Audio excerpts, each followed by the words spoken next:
start by looking at the Premier League outright.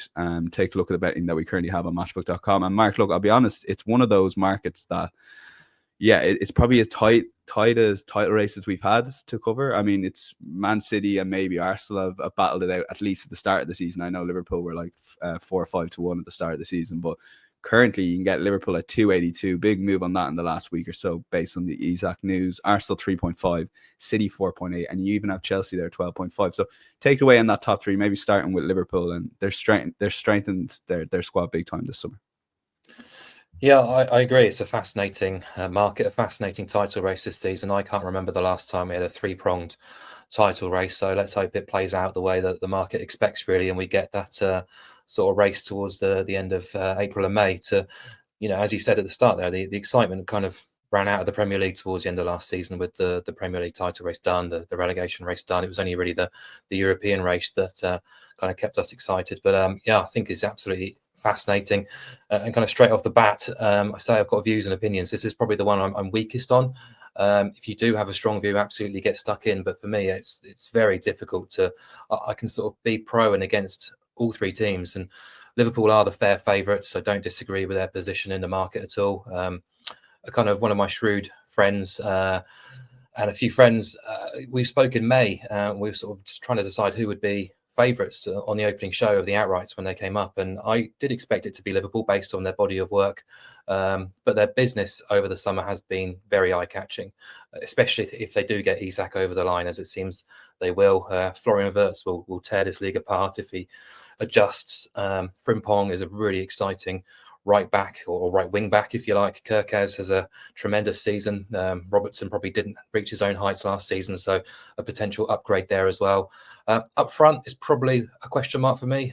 Obviously, Diogo Jota, God rest his soul, a big loss. I also think Hugo Ekitike for Luis Diaz isn't necessarily an upgrade. If anything, you're sort of standing still a little bit there, possibly a downgrade. It's a bit of a gamble, in my opinion. Gakpo can blow hot and cold. Salah will be missing for a period for AFCON as well. So, but still, they've got enough firepower there to defend the title, which they haven't done now since 1984. And I guess the big question mark for me is they escaped major injuries last year where their rivals did suffer.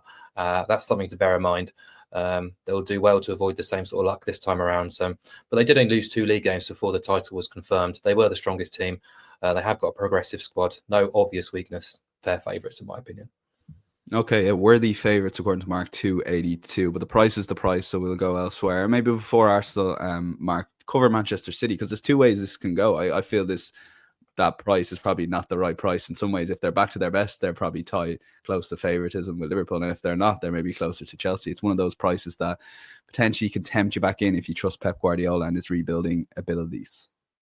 Yeah, I completely agree. Like, I'm sort of looking at that price right now and going, why am I not backing it? But for me, they are the hardest team to place right now, because you have to question whether last season was a blip or whether it was the beginning of the end, really. It felt more like the latter.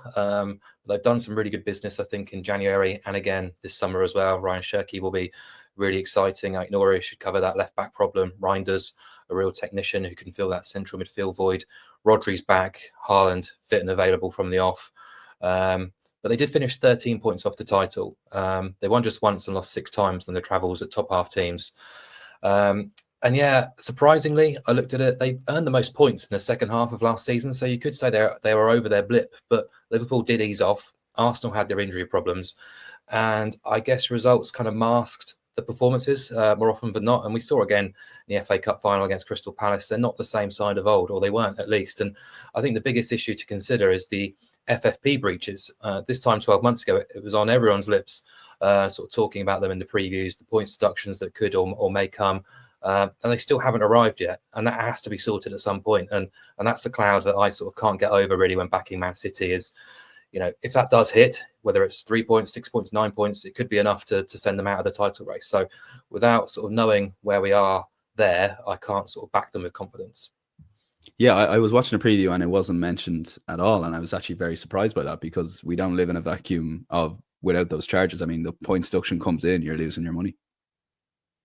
Exactly. Like, it's as I say, like 12 months ago, every preview you read, it was Man City. These charges were being levelled at them. They could be getting a points penalty. They could get relegated. I knew people backing them for relegation in the last 2 seasons because of it. So why are they've not suddenly just gone away? That something has to happen there at some point soon. And my guess is they will get a points penalty. And that for me would rule them out of a title bet.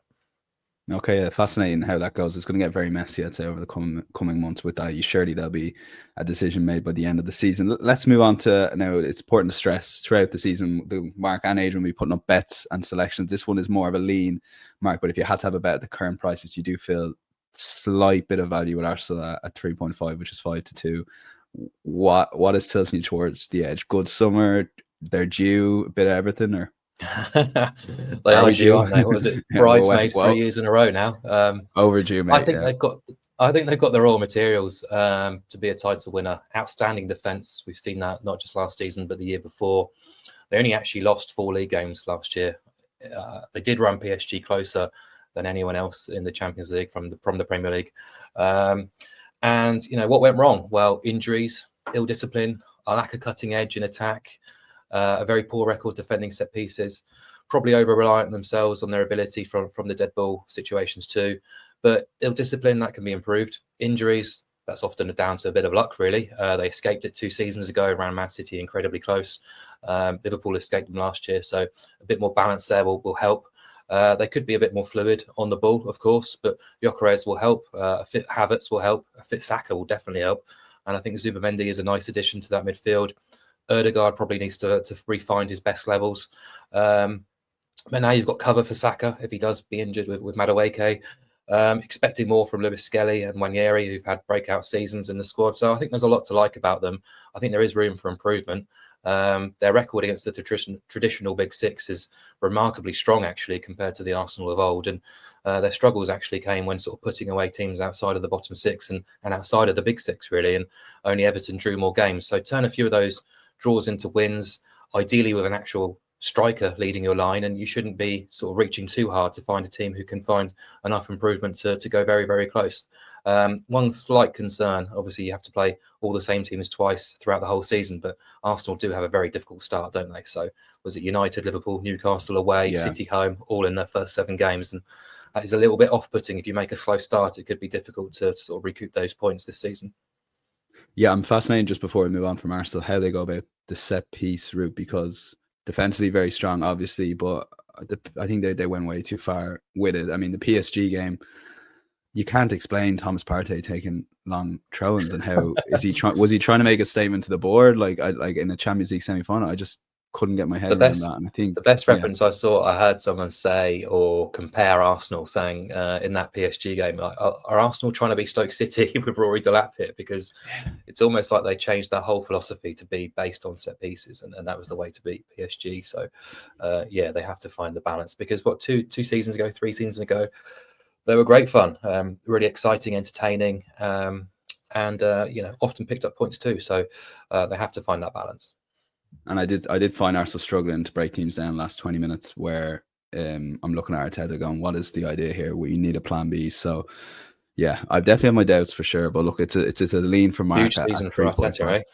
Massive season. I mean, I was keeping the wolves from the door last season, saying he deserves all the time, but I think this season we need to deliver something, just speaking candidly there. So lean Arsenal. We will get Adrian's thoughts, don't worry, of the outrights before we kick off Wednesday week, that is, so mark that in your calendar. That'll be a live stream available on the Matchbook YouTube channel. And before we move on from outrights, reminder, the new customer offer, obviously you have that pod 15 will point you in the direction there, but if you do want to check out Matchbook Bet and Exchange for the first time, if you bet £20 on the outright of the Premier League and join with the bonus code champions, that's champions, bet £20 on the outright of the Premier League on any team you want, you get a £3 free bet every time they win a game. And a reminder, Liverpool won 25 games last season despite taking their foot off the pedal.